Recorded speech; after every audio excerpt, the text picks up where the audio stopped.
Well, today is the big day. Today, Blue Mountain Mystery finally turns 10 years old. And, like with all my other Tom's reviews, I will be doing a review in honor of the movie's anniversary. So, as usual with these, I will first go over a brief synopsis of the movie, discuss the things that I liked, the stuff that I didn't like, and then end the review by giving my final rating of the movie. Now, before I start my review, I'm just gonna go ahead and mention that I'll really only be using this one image that's on screen right now for this review.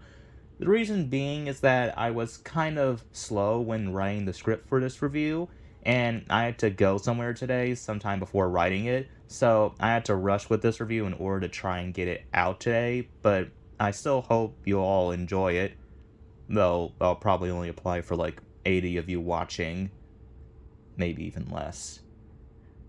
God, my channel is bad. Anyway, and with that all said and done, let's get on to my review of Blue Mountain Mystery. After Paxton gets into an accident at the Blue Mountain Quarry, Sir Tom had sends Thomas to work at the quarry with the narrow gauge engines until he gets repaired. On his second day of working there, Thomas discovers a little green engine that isn't pure sand darting around the quarry. He tries to ask some of the engines and Owen there about who the engine is, but they all try to brush it off as Tom's mistaking something else for the engine. They aren't able to keep their knowledge about him a secret for long, as all the narrow gauge engines accidentally block the engine from his path and blurt out his name in the process. After confronting them about it, Scarlowi and the other engines finally decide to let their friend in on the secret about Luke. He tells Thomas that many years ago Luke did something bad and thinks that if anyone found out about it, he would be sent away from Sodor forever. That night at the sheds, Thomas asks his friends what's the worst thing an engine could do, and after some clever flashbacks to some of the earlier episodes of the show, the engines all agree that none of their incidents were bad enough for them to be sent away from Sodor. The next day, after witnessing Thomas saving Scarlowi from colliding into Rocky's crane, Luke finally puffs out of the tunnel so he can properly meet Thomas and to ask him if he could become his friend. Thomas and Luke were together for a while until Topham and Mr. Percival arrive and inform Thomas that Paxton has been repaired, so now he can resume his usual duties at the quarry. However, Thomas isn't ready to say goodbye to his new friend. After they leave, he asks Luke in private what he did to fear being sent away from Sodor.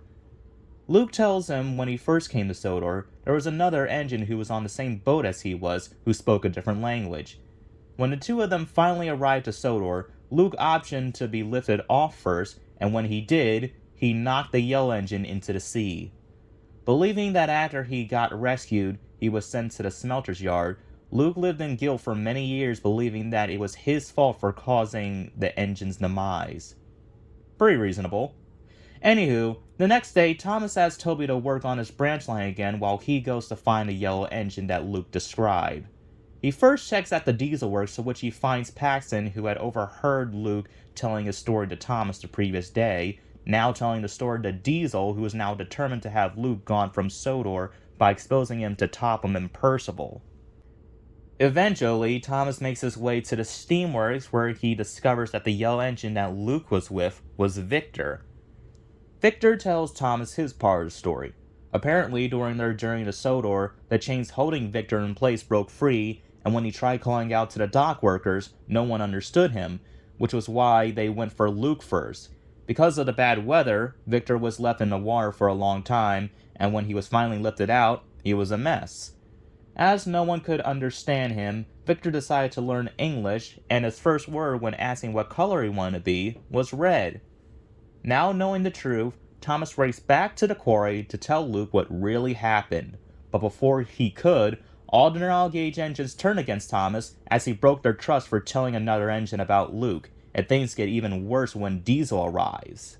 Thomas then asks Owen to lift him up to the top of the hill so he can talk to Luke, and while doing so, also commands Paxton to fetch Victor. Owen is successful, however due to Thomas being a different gauge, his wheels wouldn't grip onto the narrow gauge track, which eventually led him to dangling off of a cliff. Despite the truth now being out, Luke decides to go back to help his friend, and after a bit of struggling, Luke manages to save Thomas. Eventually, the two controllers arrive, and before they could scrap Thomas once and for all, Paxton arrives with Victor, who reveals everything. He confirms that he was the yellow engine that Luke knocked into the sea, and that he never got scrapped. In the end, Thomas is forgiven for his silly actions, Luke is welcomed to the railway by Mr. Percival and is happy, Rhaenyra gets a new coat of paint and like 4 pieces of merchandise to promote it, and Diesel gets his comeuppance for believing that this movie needed an antagonist. And that was Blue Mountain Mystery in a nutshell. Now, let me get on to the things that I liked about the movie. Like with my JBS review, I'll start off with reviewing the new characters first. Firstly, there's Luke, and he is a really great character. I'm sure everyone can agree that he's the best new character in the movie. He's just so likable and you really feel bad for him. He lived in years in hiding, believing that he got another engine, well, killed. And that's pretty understandable. I'm glad he got his name cleared in the end, and I also like the episodes that he later stars in Series 17, where they try to flesh out his character a bit more. Definitely a well-written character, and one of the best ones in the CGI series in my opinion. Winston is another favorite of mine. I like his design as it's something new that we hadn't seen before in Thomas until now, a car on the rails. I also love his chemistry with Sir Tom had, and I like how they showed more of this dynamic in Wayward Winston, which is one of my favorite episodes from Series 17. Then there's Owen and Merrick. I'll start with Owen first. I like his design. It's kind of crazy seeing an incline with a face as it's absolutely massive next to any of the engines, but that isn't a problem. I like the voice that Ben Small provides for him. Unfortunately, I can't say the same about the one that Rob Rackshaw provides for him in the last seasons of the show, but that isn't a problem with the movie itself, of course. And that's really all I have to say about Owen. He's an alright character. The same thing goes for Merrick. I mean, I like him more than Colin, but that's about it. Not too special, but he's in bad, I'll say. Next, I'll talk about characters that had already been introduced previously in the show, but got a bit more focus in this movie. Firstly, there's Paxton. He didn't do much in Day of the Diesels in Series 15, so I'm fine with them giving him a character here. I also like how they added a bit of lore to Victor by giving him a backstory for when he first came to Sodor, and on how he didn't originally speak English and had to learn over time. Seeing Annie and Clarabelle finally speak again was also nice to see. Then there's the narrow gauge engines who came back in this movie. Their CGI renders are fantastic, definitely one of Nitrogen's best work. I also like how they all have Welsh accents reflecting on their bases. Well, all except for Rusty, who has a duck accent, but that's fine. It was great seeing Scarlett and Rhaenyra finally acting old and mature after having them act like toddlers for almost a decade. And of course, I can't go through this review without mentioning the flashbacks to the older episodes. This was a big surprise to anyone who watched the special for the first time, and it certainly was for me too. Although they were each around 20 seconds long, Nitrogen did a great job recreating the scenes from the older episodes. Something that I didn't notice until this year was that when they recreated the scene from Come Out Henry, Nitrogen actually singled out the track and the board that Henry was in, and the additional elevation that had been added since Magic Railroad was removed. They were that dedicated to make it look as accurate as possible to how it looked in Series 1, and I applaud them for that. Other things I enjoy about the movie is the story, which is without a doubt the best one that Sharon Miller has ever written for a movie, at least in my eyes. The various narrow gauge rolling stock that was seen throughout the movie was nice to see, as a majority of them were based on actual rolling stock from the Talyllyn Railway. Too bad they were only ever featured in this movie, however. There were a few funny moments involving Kevin and Paxton. The nice cameo by Markland was nice to see. It was during the scene when Thomas was entering the Diesel Works for the first time. It was nice seeing Mr. Peanut Percival again. He's one of my favorite human characters for some reason, so I don't know, just seeing him speak in this movie was like a plus for me. I don't know. Working together in Blue Mountain Mystery are banger songs, and although it was minor, I really enjoyed seeing the return of the eye rolling. By that, I'm referring to the scene when Thomas and Luke fall down Owen's incline and Thomas's eyes roll when he hits the bottom. Other than that, I can't think of much else that I like about this movie. As for negatives, there's very little. Over time, I did start to like this movie a bit more than I did before. Not that I ever thought that it was bad to begin with, but it's one of those movies that I've grown more appreciation for the older I got. Anyway, as for negatives, uh, Gordon didn't speak in this movie. Duncan didn't show up. However, I understand that was because Douglas was on overhaul during the production of this movie, so Nitrogen wasn't able to take measurements for Duncan's bases like all the other engines.